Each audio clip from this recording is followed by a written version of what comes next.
Hello, నా పేరు doctor Srinivas Chakravarthy, haematologist, blood specialist, cancer specialist, Yashoda hospital Secunderabad. ఈరోజు టూకీగా మనం బోన్ మ్యారో ట్రాన్స్ప్లాంటేషన్ అంటే ఏంటి? బోన్ మ్యారో ట్రాన్స్ప్లాంటేషన్ అంటే ఇప్పుడు ఎముక లోపల మూలుగా అని ఉంటుంది, దాన్నే ఇంగ్లీష్లో బోన్ మ్యారో అంటారు. ఈ మూలుగా ఏంటి అంటే ఇక్కడ మన రక్త కణాలన్నీ తయారయ్యే ప్రదేశం ఈ మూలుగా. అది మన శరీరానికి రక్త కణాలు తయారు చేసే ఫ్యాక్టరీ. చాలా రకాల జబ్బుల్లో ఈ మూలుగా అనేది పాడవుతుంది. అంటే bone marrow undergoes certain mutations because of certain diseases which can lead to life threatening diseases.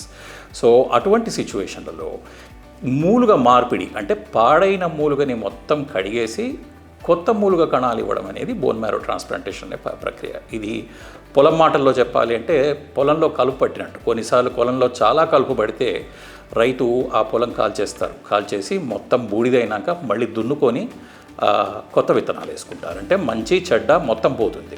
కొత్త విత్తనాలు వేసుకుంటే మనకి కొత్త విత్తనాలు మంచి పొలం వస్తుందన్నది నమ్మకం. ఈ బోన్ మ్యారో ట్రాన్స్ప్లాంటేషన్ కూడా అంతే. ఇందులోపల పాడైపోయిన మూలుగని మొత్తం కడిగేసి మంచి మూలుగ కణాలు ఎయిదర్ అదే పేషెంట్ నుంచి కానీ లేకపోతే పేషెంట్ మ్యాచ్ అయ్యి రిలేటెడ్ అయిన వాళ్ళ నుంచి కానీ మూలుగ కణాలు తీసుకుని మళ్ళీ కొత్త విత్తనాలు వేస్తామన్నమాట. అప్పుడు మనకు కొత్త బోన్ మ్యారో అనేది వస్తుంది. ఇవి నార్మల్ బ్లడ్ కణాలు తయారు చేసి క్యాన్సర్ క్యూర్ అవుతుంది అన్నది నమ్మకము.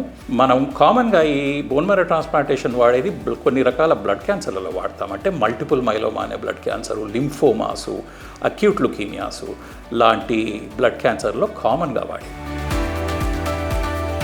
If you found this video useful, like, comment and subscribe for more health updates.